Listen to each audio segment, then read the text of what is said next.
A nation is only as good and strong as its foundation.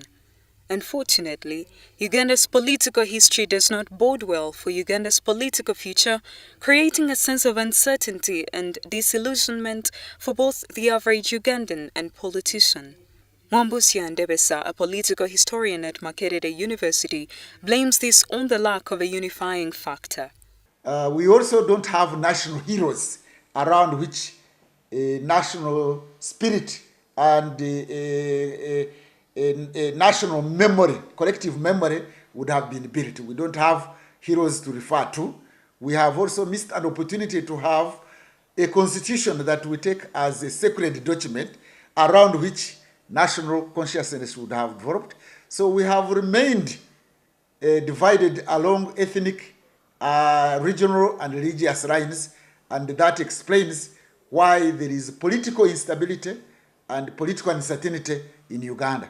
According to him, Uganda had the Idi Amin personality and era to hate and learn from, but there have been no lessons learned. Of unifying Ugandans as a tragedy of dictatorship, we could have used that opportunity to bring together all Ugandans to always remember that incident and use that incident as a tool for national consciousness. Mwambustya says that Uganda has no strong foundation, given the country's first leaders were not taught leadership, which set a precedence of trial and error. Of lack of nationalism and patriotism is having a failed state.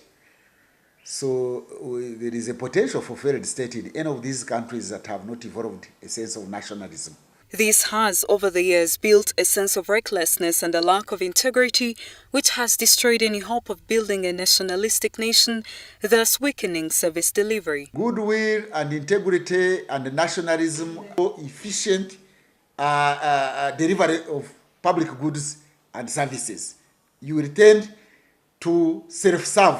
To him, this undermines democracy and places the country's political, social and economic future in jeopardy. We don't agree on certain principles, and when we appoint civil servants, not based on meritocracy, but based on one's ethnic background or one's regional background, then that means that there will be a problem of policy implementation. He calls for a national conference urging government to go back to the drawing board and evaluate the country's ideals and create a sense of pride in the Ugandan. To him, teaching patriotism and political science are not at all the solution. National ideals and values, and have a consensus. They have consensus values upon which to build a nation, and therefore build on those ones and have leadership that believes in those values that have been defined, and then you can construct a nation. The lack of nationalism for Uganda is a double-edged sword, and while it gives the ruling government leverage to manipulate and control a civically disinterested and ignorant population, it also undermines any future growth for Uganda.